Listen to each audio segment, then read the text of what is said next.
Hello, and welcome to the Edward Little Library Read Aloud of Two Can Keep a Secret by Karen M. McManus, read with permission from Random House Children's Books. We're on chapter 27 today, but as usual, we will recap what happened in chapter 26, and especially because we're coming up on a long weekend, so we won't be back reading until Tuesday afternoon. But yesterday, if you remember right, it is homecoming dance night. And Malcolm watches Catrin with a little bit of suspicion as she leaves with her date and her friends.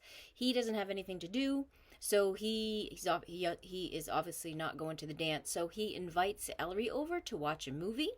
They start watching the movie, but quickly their conversation turns to everything that has happened and about what they have found out about Brooke. They don't know if they can trust the police with the receipt that they found. Especially since it might cast more suspicion on Malcolm, and nobody really wants to do that. Ellery begins to talk to Malcolm about what her theory is, and this is what it is. That Catrin hit Mr. Bowman with her car, and that she thinks that Brooke is either helping her to cover it up, or that Brooke was in the car somehow, either driving or whatever. They're not sure about that. But then Catrin started the vandalism as a distraction to cast herself in a sympathetic light so that nobody would think it was her that had done anything.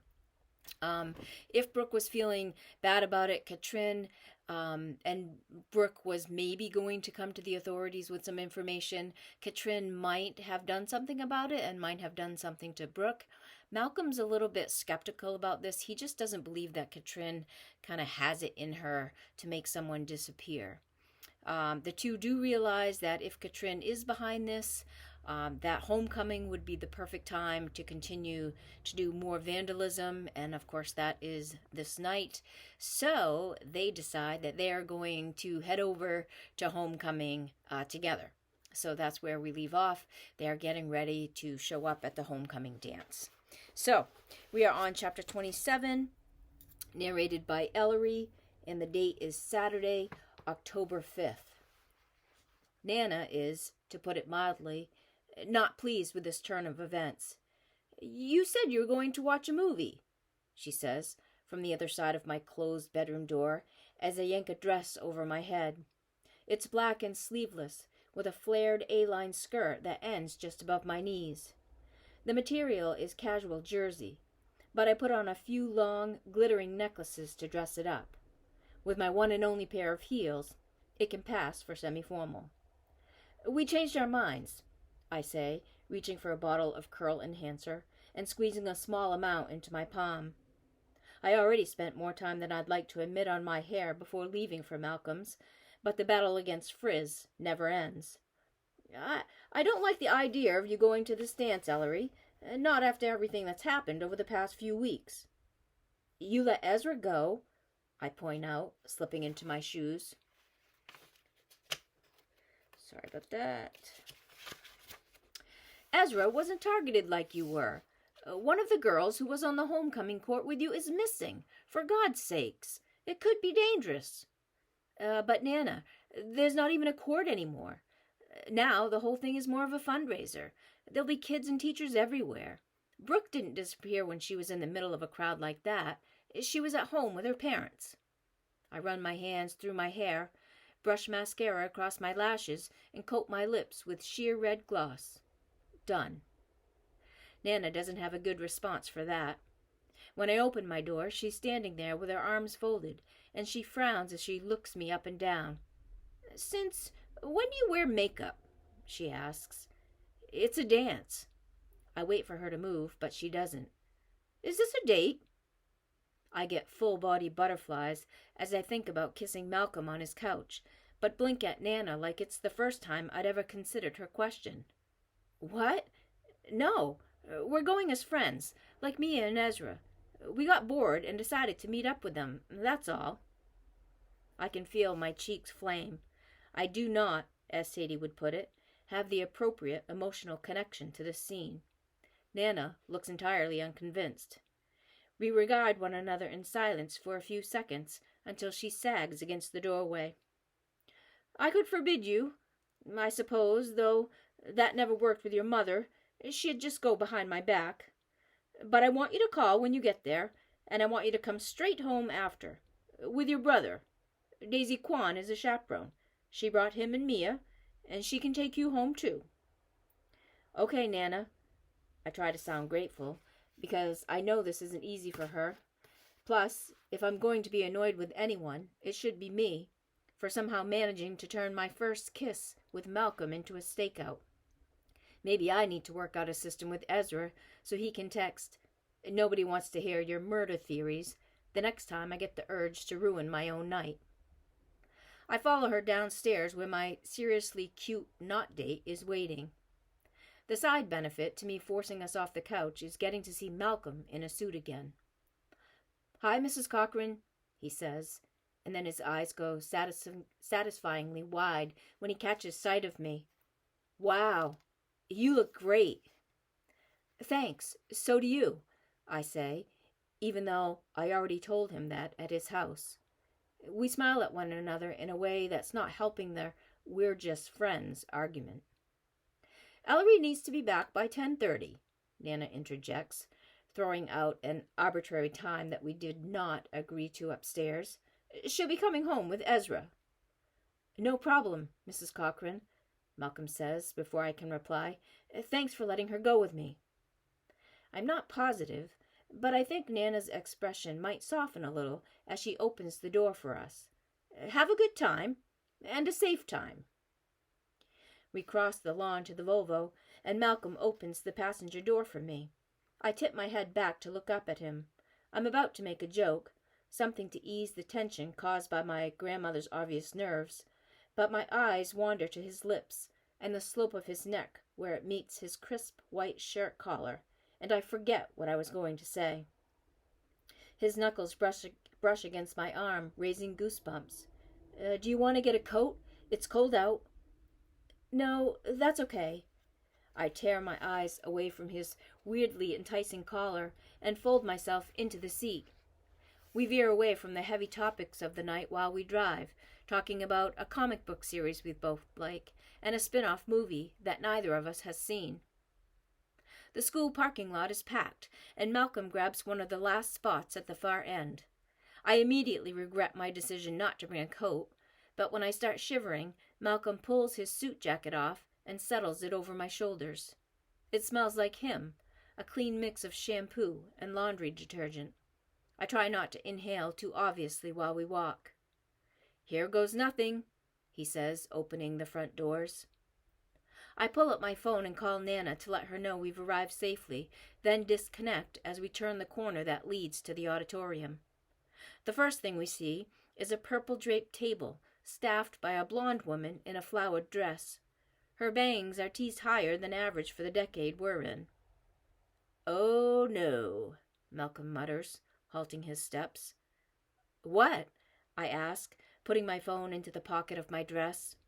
I slip Malcolm's jacket off my shoulders and hand it back to him.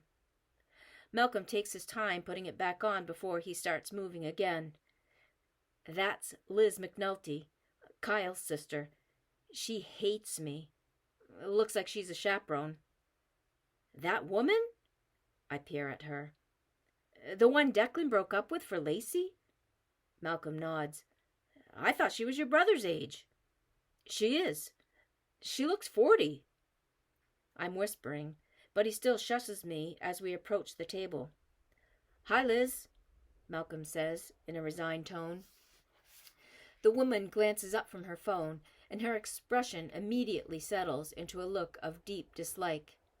"Tickets," she growls without returning the greeting. "We don't have them yet," Malcolm says. "Can I get 2, please?"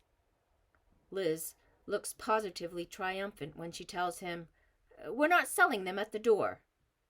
Malcolm pauses in the act of reaching for his wallet. "That's kind of a flawed system. You're supposed to buy them ahead of time," Liz sniffs. "Hey, guys," a melodic voice calls behind us. I turn to see Daisy coming out of the gym, looking pretty in a form-fitting blue dress and high heels. A blast of loud music accompanies her until she closes the door. "Hi," I say, relieved to see a friendly face. You look nice. Gotta dress up for chaperone duty, right, Liz? Daisy says. Liz smooths the front of her frumpy dress, and I feel a pang of sympathy for her. Daisy flicks her eyes between Malcolm and me. I'm surprised to see you two here. Mia said you weren't coming. Yeah, we changed our minds, but we didn't know you needed tickets ahead of time, I add, giving Liz my most ingratiating smile. Liz crosses her arms over her chest, ready to argue, until Daisy puts a placating hand on her arm. Oh, I'm sure it's okay now that the dance is more than half over. Right, Liz? No response, but Daisy presses on. Principal Slate wouldn't want to turn anyone away, not on a night like this, when the school is trying to bring people together, and we need every penny we can get for the reward fund. She flashes the kind of sweet, winning smile that probably got her elected to student council all 4 years at Echo Ridge High. Liz continues to glower, but with less certainty. I guess Daisy's secret relationship with Declan is still under wraps, or Liz would probably be a lot less charitable. We'd really appreciate it, I say. Malcolm, wisely, keeps his mouth shut. Liz holds out her palm with an annoyed snort. Fine. $5 each. Malcolm hands over a 10, and we walk with Daisy into the gymnasium. Loud, thumping music hits us again, and I blink as my eyes adjust to the dim lighting. Purple streamers and silver balloons are everywhere, and the room is packed with dancing students. Should we look for Mia and Ezra? Malcolm asks, raising his voice to be heard over the thumping noise. I nod, and he turns toward the center of the room, but Daisy pulls at my arm before I can follow. Can I ask you something? She shouts. I hesitate as Malcolm disappears into the crowd without realizing I'm not behind him. Okay, I say, not sure what to expect. Daisy puts her head close to mine so she doesn't have to yell. I've been thinking about what you said. About Ryan Rodriguez and the bracelet? I nod. We hadn't gotten much chance to discuss that on Thursday, once Mia and Daisy's parents came home and started hyperventilating over Mia's head injury. She told them she tripped headfirst into the fireplace mantel. It's been worrying me. Why do you think he might have given it to Lacey? Do you know something? No, I admit. I don't want to catalog all my vague suspicions to Daisy, especially after what she had said that day. There's this whole other layer when you're one of the only minority families in town. Sometimes I forget how not diverse Echo Ridge is. But when I look around at the crowded gym, I remember, and it feels less harmless to toss speculation around about someone whose last name is Rodriguez.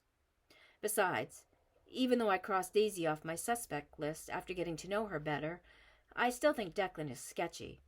Malcolm might not talk to him much, but I'm sure Daisy does.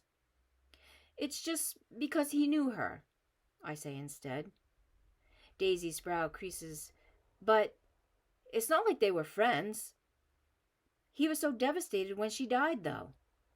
She straightens up in surprise, her pretty eyes wide. Says who? My mother. Daisy still looks confused, so I add, she saw him at the funeral, when he got hysterical and had to be carried out. Ryan Rodriguez did? Daisy's tone is incredulous, and she shakes her head decisively. That didn't happen. Maybe you missed it, I suggest. No, our class was small. We were all on one side of the church. I would have noticed. Daisy's mouth curves in an indulgent smile. Your mom was probably being dramatic. Hollywood, right? I pause. Daisy's response is almost exactly what Nana said when I brought it up a couple of weeks ago. That didn't happen. Then I thought Nana was being dismissive. But that was before I'd fully experienced how odd Sadie can be when it comes to talking about Echo Ridge.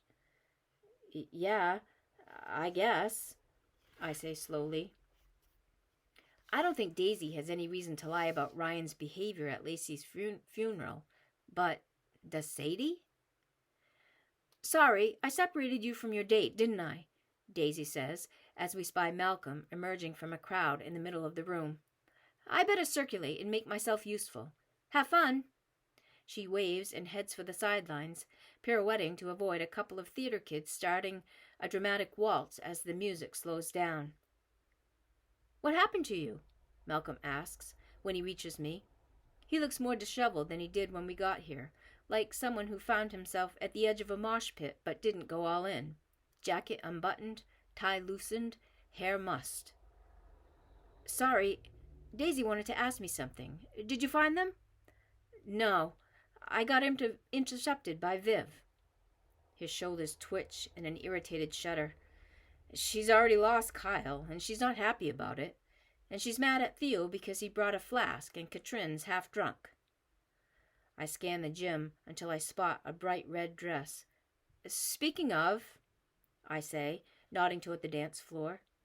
Catrin and Theo are slow dancing in the middle of the room, her arms wrapped around his neck like she's trying to keep from drowning.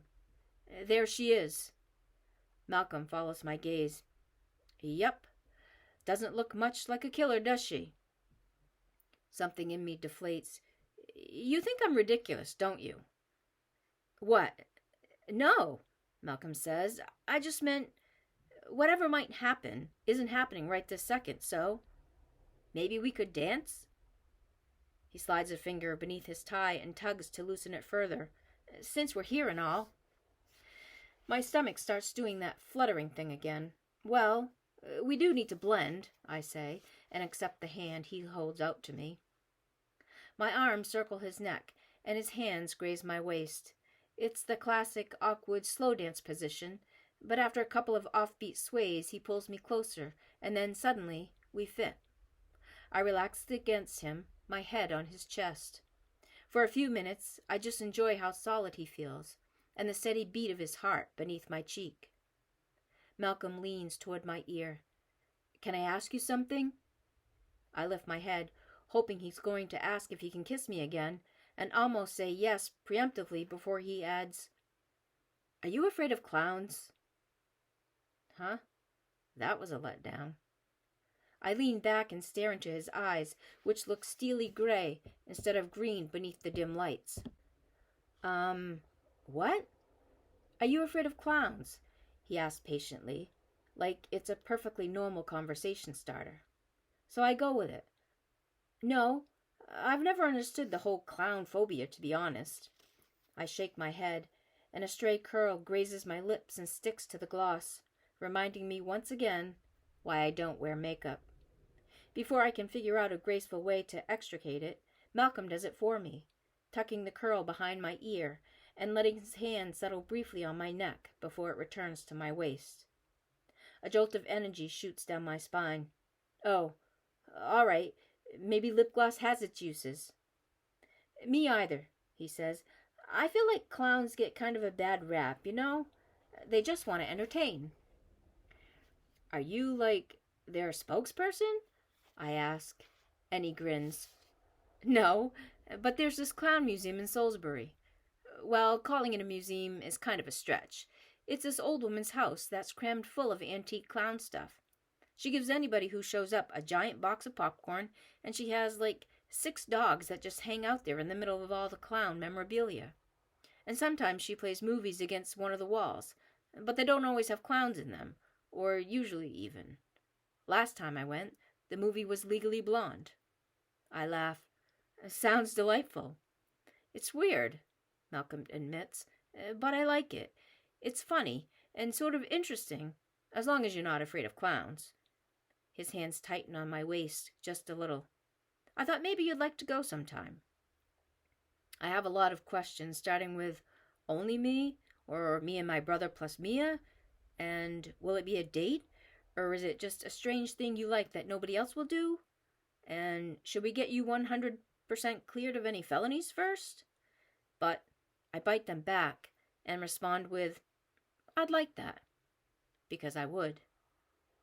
Okay, good, Malcolm says with a crooked smile.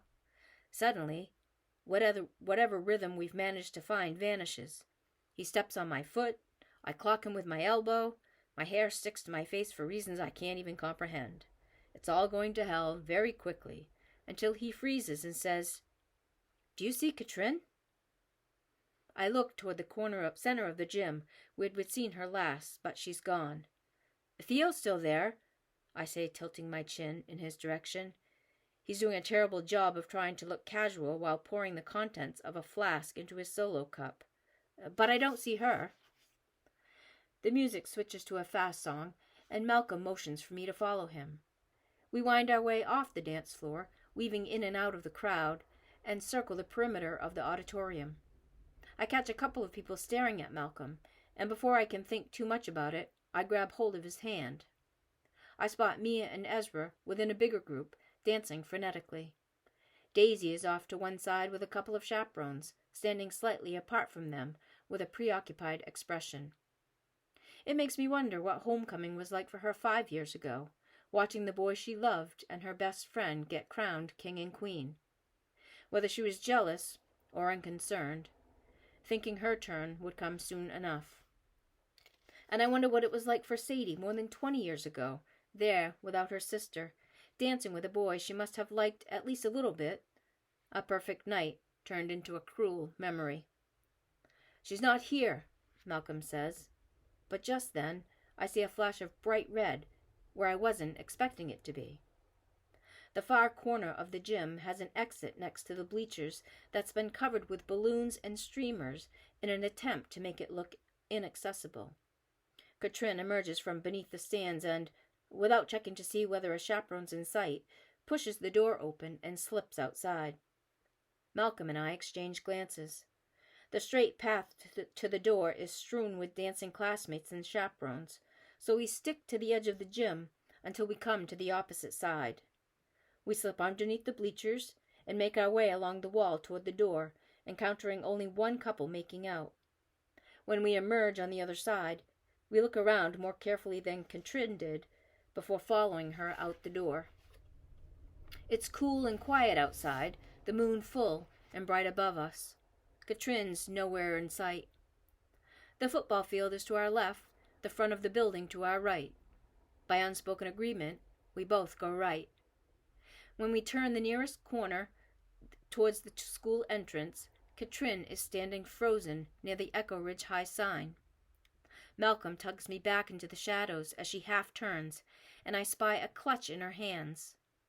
My eyes strain, and my breath catches as I watch her fumble with the clasp. Even though the sensible part of my brain wonders what she could possibly manage to fit in there other than keys and a tube of lip gloss, I pull out my cell phone and set it to video. But before Catrin can take anything out of the bag, she drops it. My phone frames her in almost cinematic moonlight as she freezes, bends at the waist, and vomits loudly into the grass. Ew! So, that is the end of chapter 27. Thanks for listening in today. I hope you enjoyed it. Let's see. So we will not be reading until Tuesday afternoon again. So catch us right back here on Tuesday at 3 o'clock for chapter 28. Thanks again, everyone. Have a great weekend and a nice rest of your day.